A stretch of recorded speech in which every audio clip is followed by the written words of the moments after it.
남도 문화탐방 강좌 제10강 강골마을입니다.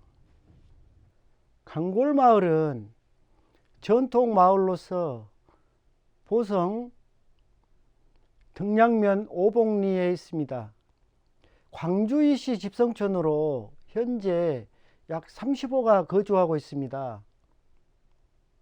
우리 지역에 이런 전통마을이 가까이 있다는 것은 우리들의 행복입니다.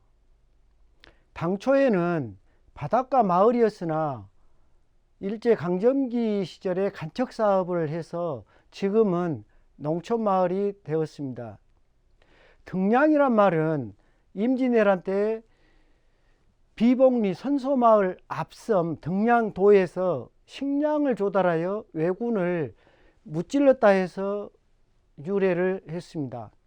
강골이란 강물이 흐르는 골짜기라는 뜻입니다. 또 마을 사람들이 단단하고 굽히지 않는 성격, 기질이 있다는 뜻도 있다고 합니다.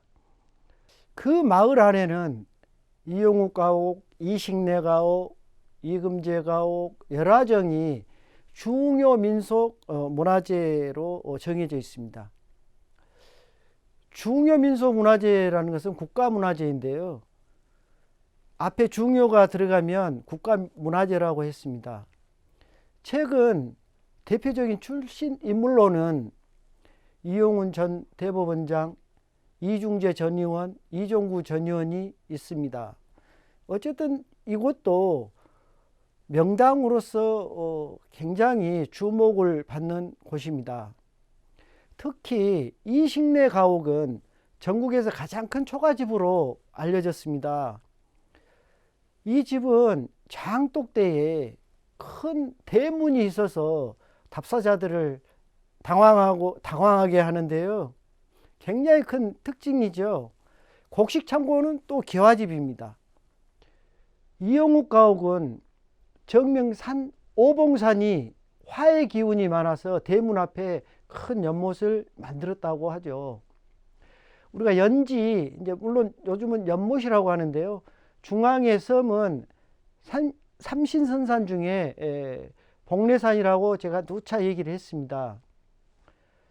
도가적인 성향으로 중앙 섬을 석가산이라고도 합니다. 열화정은 대화를 하는 즐거움이 있는 정자라는 뜻이기도 하는데요. 연못이 굉장히 특이합니다.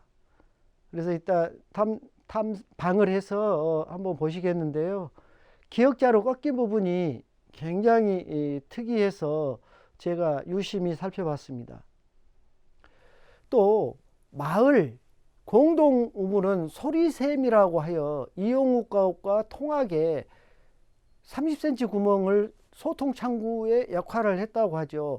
원래 이 우물은 이용욱가의 우물이었다고 하는데 마을에 어떤 배품의 일환으로서 기부를 하게 됩니다. 당초 우물은 마을 사람들을 위한 것이 아니었다고 했는데요. 이 우물이 마을 전체에 먹고 사는 하나의 생명수 역할을 합니다. 그리고 가뭄이나 또 이럴 때도 마르지 않았다고 해요. 그래서 항상 마을 사람들은 이용욱가에 대해서 물을 마시고 먹으면서 굉장히 고마움을 전했다고 합니다.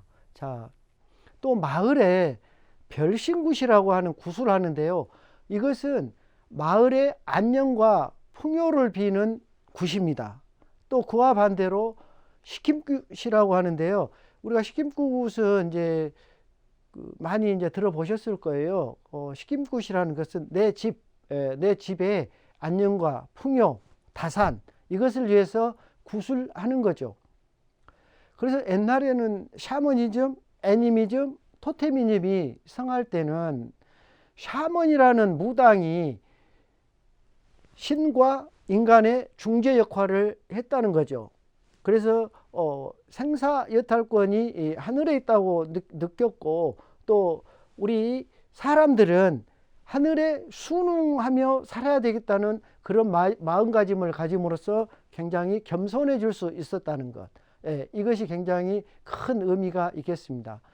그래서 마을은 또 공부를 시켜야 되지 않습니까? 그러다 보니까 서원이나 서당, 그 다음에 뭐 누정, 좀 노는 곳이죠. 또 공동체 시설과 유기적으로 관계를 형성하게 됩니다. 그리고 공간 구조는 생활 공간과 집이 되겠죠. 또 생산 공장, 그러니까 전답이 되겠죠. 의식 공간, 그것은 굉장히 의미를 가집니다. 의식 공간은 왜? 선조들의 제사 모시는 공간이기 때문에 아마 사당체를 중심으로 이루어지겠죠. 우리가 그 마을의 형성 과정을 한번 좀 살펴볼 필요가 있는데요. 원래는 말, 몰, 부락이라고 했습니다. 그래서 우리가 전통 마을을 우리가 좀 공부를 할 때는 마을의 형성 과정을 좀 공부할 필요가 있다고 제가 했습니다. 그래서 나중에는 요즘에는 이제 마을로 다 이제 정착이 됐는데요. 몰이라고 한 것은 지금도 많이 좀 쓰고 있죠. 새 몰이라고 하면 마을이 새로 생겼다. 이런 뜻이 이제 있고요. 부락이라는 말은 옛날에 부족국가 시대에 부족들이 하나의 울타리를 만들어서 살았던 곳을 부락이라고 했습니다. 그러면 이 부락 단위가 모여서 부족 국가가 되는 거죠. 그래서 굉장히 의미가 있는 부락인데요. 물론 이제 한자입니다만은 자, 주로 배산임수를 기본으로 해서 형성이 됩니다. 대갓집은 7부나 8부 능선에 위치를 하게 되는데요.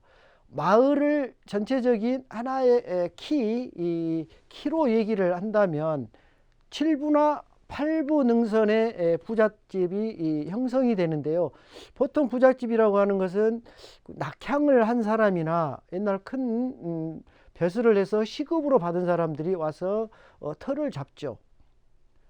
그럼으로써 그 집을 기준으로 해서 마을에 이제 길이 형성되는데요. 그 형성되는 길을 우리가 나뭇가지형 도로망이라고 합니다. 그래서 이 나뭇가지형 도로망을 유기적으로 우리가 이제 가지는 거죠. 그래서 마을 진입부를 우리가 이제 동구 밖이라고도 하는데요. 동구 밖에서 대갓집을 향하여 마을길이 주로 형성이 되겠습니다. 대갓집을 중심으로 친인척이 바로 앞이나 바로 옆으로 포진을 하게 되고요. 바로 또 앞이나 옆이나 뒤에는 채마밭이라고 해서 조성이 됩니다. 그래서 항상 대갓집을 중심으로 해서 친인척이 형성이 되고 채마밭이 형성된다는 것을 우리는 좀 주목할 필요가 있고요. 또 대갓집 밑으로 가랍집, 호집이라고 하는 집들이 있고요. 또 외거노비라고 하는 집들이 형성이 됩니다. 외거노비라는 집은 솔거노비의 반대인데요. 솔거노비는 대갓집의 안에서 전담하는 노비들을 말하고요. 외거노비는 바깥에서 소작을 한다든가 그 다음에 대갓집을 중심으로 해서 품팔이를 해서 먹고 사는 사람들이 사는 집을 외거노비집이라고 합니다. 이런 집들이 형성이 되고 바로 앞에는 논이 있고요. 논 그 멀리에는 이제 천이나 바다가 있는 거죠. 그래서 항상 물은 항상 재화를 뜻하기 때문에 그래서 배산 임수를 주로 해서 마을도 형성이 된다는 건 그것을 우리가 유심히 한번 지켜볼 필요가 있고요. 또 느껴볼 필요가 있습니다. 자, 그러면 강골 마을을 이제 탐방을 해 보시겠습니다. 이것은 강골 마을의 이정표고요. 자, 아까 제가 소리샘이라고 얘기를 했습니다. 어린 아이들이 옆에서 놀고 있는데요. 이렇게 원래는 이영욱가의 안쪽이었지만은 이렇게 동네에 기부를 했다는 것이고요. 좀 더 가까이 근경을 찍어봤습니다. 저게 구멍이 있는데요. 저 구멍이 실제로 소리를 주고받고 하는 구멍입니다. 그래서 저 안을 또 살필 수도 있고, 또 이영욱가에서 밖에 그 우물에 오는 사람들의 소리를 들을 수 있어서 저곳을 소통의 공간이라고도 했습니다. 자, 이영욱가 앞에 또 방지가 있고 삼신선산이 있습니다. 제가 1강부터 하면서 계속 삼신선산, 그리고 그 뭐 하늘은 둥글고 뭐가 나다 해서 이런 얘기를 많이 했는데요. 이것도 뭐 그 원칙에 벗어나지 않았습니다. 자, 그 옆에 고목나무가 역사와 전통을 얘기해 주고 있습니다. 자, 먼저 이 식내 가옥을 한번 좀 보시면요. 전국에서 제일 크다고 하는 초가점입니다. 이것은 본체 안채가 아니고요. 사랑채입니다. 사랑채만 해도 이렇게 크거든요. 그래서 거기에 마당이 완전 비어져 있어서 정말 보기가 좋았습니다. 자, 이곳은 안쪽으로 사랑채 마당에서 안채로 들어가는 대문인데요. 대문도 물론 뭐 문턱도 없고요. 그대로 들어갈 수 있게끔 되어 있습니다. 자, 안채인데요. 안채가 상당히 크죠. 안채 옆에가 장독대인데요. 장독대는 원래 천룡신이라고 하는 신을 모신다는 곳입니다. 그래서 우리는 어떤 신을, 가택신앙에서 어떤 신을 자정을 시켜놓고 관념화해 온 것입니다. 그래서 좀 어려운 말인데요. 어떤 곳에 신이 있다 하니까 나는 그 신에 대해서 숭배를 해야 된다, 그런 것이죠. 그러니까 어떤 그게 이제 관념화라는 것인데요. 그렇게 되어 있습니다. 멀리 있는 것은 자, 창고입니다. 자, 본체는 초가집인데 창고는 기와집입니다. 이게 좀 특이한 집이죠. 그래서 어떤 곡식을 채워놓고 보관하는 것은 굉장히 소중했다는 것을 의미하는데요. 앞에 마당이 시원합니다. 자, 다시 장독대를 한번 보시겠습니다. 참 장독대가 특이해서 여러 번 제가 관심을 갖고 사진도 찍고 했는데요. 물론 그 장독대 담 이런 것도 조금 다시 복원을 하고 했습니다만은, 어쨌든 장독대 안에가 이런 이것을 맛배지붕이라고 합니다. 맛배지붕에 대문이 있다는 자체가 굉장히 장독대를 굉장히 신성시했다, 이것을 의미하게 됩니다. 자, 다음은 안채인데요. 안채는 뭐 전형적인 남부지방의 일자형 형태입니다. 그래서 앞에 마루가 있고 뒤에 대청과 방이 있고 그렇습니다. 그리고 이제 이쪽에 아궁이가 있는데요. 밖에서 떼는 아궁이가 있어서 난방과 식사를 해결하게 되겠죠. 뒤쪽 나가는 중문 내지는 현문입니다. 그런데 저곳에서 또 툇마루가 옆에도 있다는 것은 대단한 것입니다. 그곳에 툇마루인데요. 밑에 이제 장작들이 채워져 있고, 이것이 집이 크다는 것을 굉장히 강조가 되겠습니다. 자, 그 현문을 좀 확대해서 찍어봤습니다.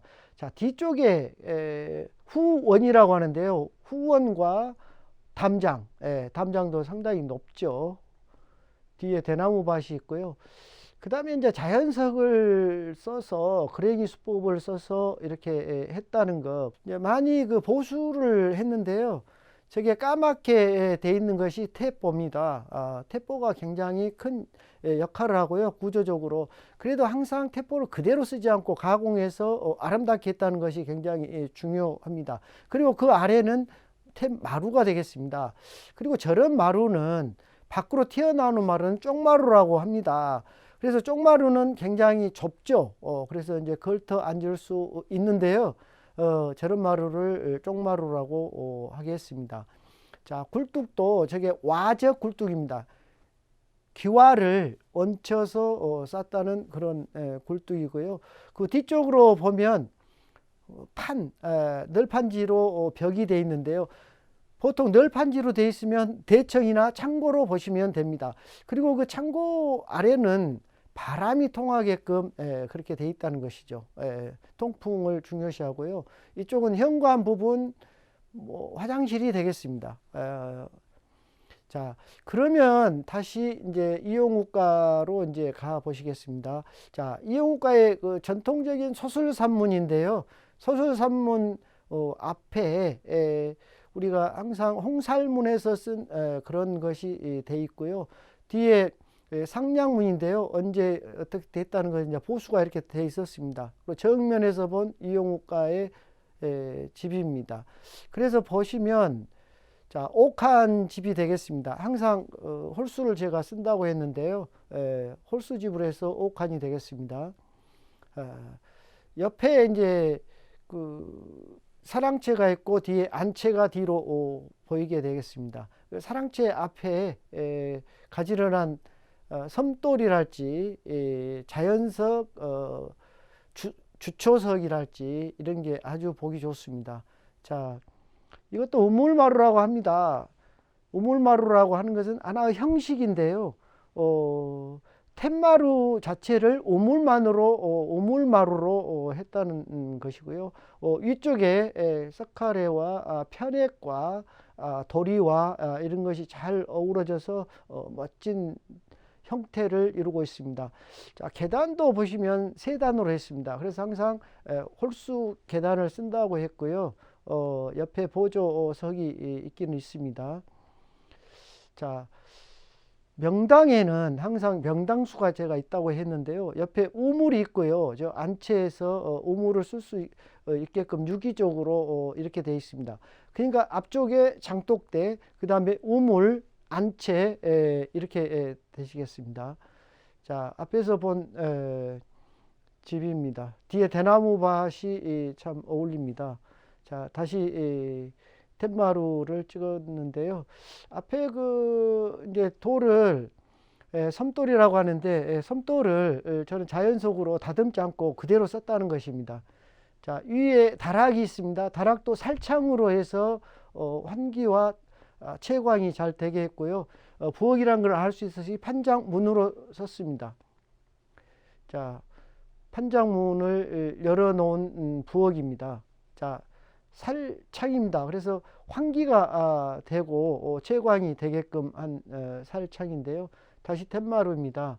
자, 여기는 그 초석을 그대로 그랭이 수법을 써서 그대로 그 돌에 맞게 이렇게 가공을 해서 앉혔다는 것을 제가 보여주기 위해서 찍은 사진이고요.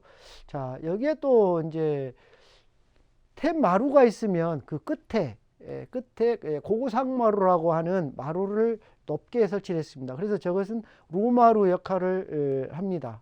그래서 조금 높게 해서 여름에는 저 위에 가면 조금은 더 시원하겠죠. 자, 방안입니다. 자, 방안을 이렇게 찍었는데 우리가 단순히 방안이라고만 이제 보시지 마시고 저 나무와 한지와의 그 어울림, 이 아름다움을 우리가 한번 느껴 보셨으면 좋겠습니다. 자, 옆에 또 툇마루가 있는데요. 툇마루 앞에 또 이렇게 난간식으로 해서 위로 한 것이 보입니다. 그래서 역시 대갓집은 역시 다르구나 이런 것이 보이고요. 위에 대포가 총총총 있는 것이 보입니다. 자, 이쪽 마당을 좀 찍어봤는데요. 절구통과 마당 그리고 건너편을 찍었습니다. 굉장히 정갈하고 깨끗합니다.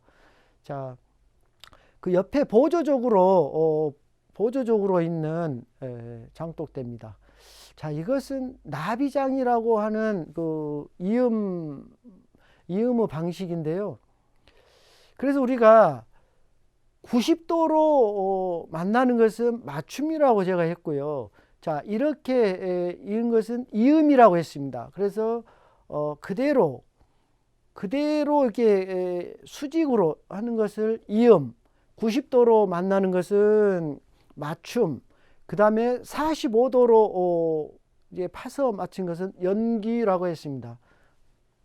자, 여기는 벽에서 판장문을 설치한 것인데요.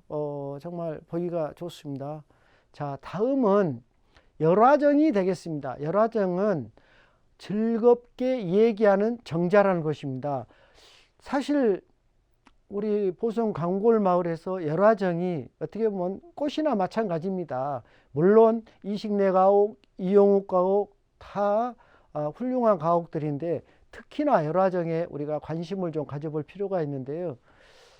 자, 이것은 뭐 이정표고요. 앞에 또 정자 앞에 문이 이렇게 참 아름답게 되어 있습니다. 이 문은 맞배 지붕으로서 아주 멋있습니다. 자, 뒤에 풍경인데요. 뒤에 열화정과 앞에 어떤 대문 역할을 하고 또 나무와 연못과 어우러진 것을 우리가 한번 보시면 좋겠습니다. 자, 다시 한번 이쪽을 찍었습니다. 옆쪽에서. 그런데 저기 기역자로 꺾인 연못이 굉장히 의미가 있다는 것이 위에 올라가서 보시면 되겠어요. 지금 그곳에 나무로 된 의자가 되겠습니다. 돌로 된 의자가 되겠습니다. 나무로 된 의자가 아니고요. 그 부분을 마당 역할을 했다는 것이 굉장히 중요한 포인트입니다. 자, 옆에 루마루가 되어 있고요. 활주가 보이고요. 자, 저 담장을 한번 또 우리가 유심히 볼 필요가 있는데요. 우리나라의 그 담장의 방식은 저렇게 수평으로 와서 수직으로 내려와서 계속 이렇게 꺾입니다. 이것은 상당히 율동미를 준다는 거죠. 만리장성이나 중국 담장을 보면 경사대로 그대로 이렇게 내려오는데 우리나라 담은 왔다가 꺾이고 이런 겁니다. 이것이 하나의 율동감을 주면서 이쪽 집과 담장이 잘 어우러진다는 것을 보여주고 있는 거죠. 자, 이것을 자 보시면 저 집과 아까 그 담장과 잘 어우러진다는 거죠. 그래서 집이라는 것은 단순히 집만이 아니고 대문과 담장과 연못과 다 하나에 어우러지면서 집을 형성하는 거죠. 자, 루마루를 한번 밑에서 보시면 아주 아름답습니다. 그리고 장주 초석도 굉장히 특이한데요. 자, 장주 초석이라고 합니다. 저건 나무가 쌌기 때문에 석재로 해서 위로 길게 이렇게 했다는 뜻인데요. 저 석주가 있음으로써 나무를 보호할 수 있는 거죠. 자, 여기 보시면 이제 정면에서 찍은 것인데요. 반대편은 물론 밑에서부터 이렇게 갔지만 왜 환기가 되고 하니까 밑으로 내려와도 괜찮다 싶어서 이제 그렇게 한 것처럼 보입니다. 자, 이게 이제 루마루가 되겠고요. 아까 그 담장을 다시 좀 상세하게 찍어봤어요. 그랬더니 이런 모습으로 해서 대화 수직과 대의 수직과 담장의 수평이 잘 이루어져 어우러져 있습니다. 자, 또 저쪽 그 마당을 보시면 다 비어져 있습니다. 그래서 담장과 대나무와 마당의 어우러짐, 또 루에서 봤을 때 그 어우러짐이 한눈에 들어올 수 있다는 것입니다. 자, 위에서 지금 연못 지당을 봤는데요. 지금 제가 서서 이제 저렇게 찍어서 밑이 좀 보이는데요. 앉으면 저 기역자 부분이 그대로 안 보이면서 연못만 보인다는 것이죠. 그래서 굉장히 세심한 어떤 그 포인트가 들어가 있다. 그것을 제가 느꼈고요. 그 다음에 이게 우물마루와 판장 벽입니다. 그래서 뒤에 회벽과 판장벽과 우물마루의 어우러짐을 한번 보시면 상당히 의미가 있겠고요. 자, 위에 대들보를 보시면은 곡선으로 되어 있습니다. 그래서 우리 서양 건축에서도 캠버라고 해서 중간을 약간 들어주는 그런 기법이 있는데요. 우리 조상님들은 옛날부터 저런 기법을 썼어요. 그러니까 위에서 눌렀을 때 옆으로 늘어나는 것을 이 곡선에서 많이 완화시켜 준다는 거죠. 자, 이쪽 루마루와 텐마루가 연결이 돼 있습니다. 항상 우리는 동선이 이렇게 연결돼 간다는 거, 이것도 우리가 유심히 좀 볼 필요가 있고요. 벽면에서 우리가 항상 문하고 창하고가 좀 애매한데요. 이것이 문인지 창인지 한번 보시면, 사람이 갈 수가 있으면 또 문이 되는 거고요. 사람이 안 가면 그대로 채광 창이 되겠습니다. 자, 문입니다. 자, 이것은 문도 밑에가 판장으로 돼 있어 갖고 위에는 한지로 해서 3살 문이 되겠습니다. 자, 선자석칼레입니다. 위에 선자석칼레인데요. 도리와 선자석칼레가 만난 부분을 제가 강조해서 찍었고요.鉄砲와 도리와 기둥과 석칼레가 만나는 아름다운 모습입니다. 자, 밑에 또 초석인데요. 제가 항상 초석을 많이 찍는 것은 정평주초냐 덤봉주초냐 이걸 얘기하는데요. 덤봉주초라는 것은 자연석을 갖다가 그대로 쓰는 것을 덤봉주초라고 합니다. 우리가 좀 행동을 뭐 그냥 막 어떤 하는 것을 덤벙된다고 하잖아요. 거기에서 따온 이름입니다. 자, 열화정입니다. 기쁠열, 대화하, 그 다음에 정자정, 그래서 열화정입니다. 자, 대나무와 담장을 다시 찍었고요. 또 멀리서 연못을 중심으로 해서 이렇게 찍었고요. 연정이라고 되어 있습니다. 연꽃의 정자다. 그래서 선비들도 연꽃을 많이 선호를 했습니다. 자, 멀리 열화정을 찍었습니다. 굉장히 아름답죠. 여름에는 굉장히 더 아름다울 것입니다. 이번 강좌는 전통 마을에 대해서 강의를 했는데요. 전통 마을이라는 것은 맨 처음에 입항조가 들어와서 그 주위에 친인척이 형성이 되고 그 밑으로는 채마밭이 형성이 됩니다. 그 아래쪽에는 호지집, 가랍집, 외거 노비집이 형성이 되고 그 아래쪽에 전답이 형성이 되고 천이 있습니다. 그래서 항상 배산임수의 지형으로 형성이 되어 있는데요. 여러분들의 어떤 답사를 할 때는 그런 것을 유념해서 보시면 또 다른 것이 보일 것입니다.